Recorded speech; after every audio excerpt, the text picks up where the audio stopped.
All right, today we're going to tackle a feeling that almost everybody knows, that irresistible urge to spend the second you get paid. It feels so good in the moment, right? But then it often leaves us wondering, where did all that money go? Well, it turns out there's some really fascinating psychology behind it, and we're going to unpack it all. I mean, it's the classic story, isn't it? You wait all month, that deposit finally hits your account, and for a glorious moment, you feel like you can buy anything. But then you fast forward just a few days, and suddenly the financial picture looks very, very different. Yup, you've gone from feast to famine in record time. That incredible feeling of security just vanishes, and it's replaced by a little bit of anxiety and a whole lot of confusion. So what is actually going on here? Is it just that we have no self-control? Well, the answer is a bit more complex, and it all starts right inside your brain.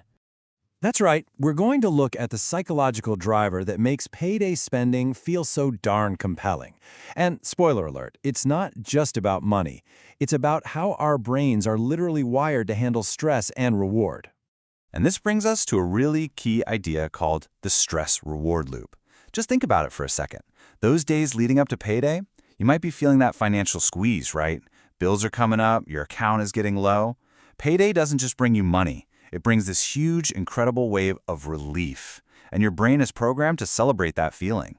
And look, it is so important to get this. This isn't some kind of character flaw or a lack of willpower. It's just your brain doing what it's hardwired to do: seek out pleasure and avoid pain. So when it finally gets that sweet relief from all that financial stress, it naturally craves a reward to make that good feeling even better. So here's how that cycle actually plays out step by step. First, that financial stress builds and builds as your funds get low. Then, boom, payday hits and all that stress just melts away. In that moment of pure relief, your brain basically says, hey, we deserve something for getting through that. And that's when a little shopping trip or a nice dinner out delivers that immediate, satisfying reward. Okay, so we get the why now, the psychology behind it. But how does that mental loop actually turn into a real problem for your wallet? Well, it happens one little treat at a time. You know, it usually starts with those things that feel totally mindless. That fancy coffee you've been wanting, a shirt you saw in a window, or that new gadget that just came out. Each one is a tiny hit of dopamine, a small reward for making it to payday. And in that moment, the logic just makes perfect sense, doesn't it? You tell yourself, I worked hard for this, or hey, it's only $5. And listen, the issue isn't any one of those purchases. The danger is in the pattern and how quickly those harmless treats start to add up. But just look at how this stuff accumulates. That $5 daily treat, that's $35 by the end of the week.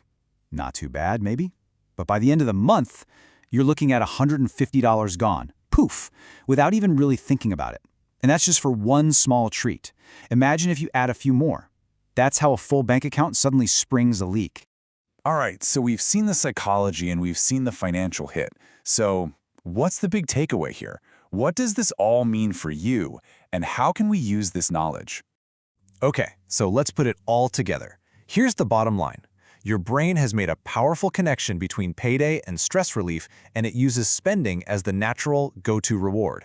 And while that feels amazing in the moment, all that unplanned spending can seriously sabotage your bigger financial goals. But here's the good news. Simply understanding that this loop exists is the absolute first and most important step to changing it.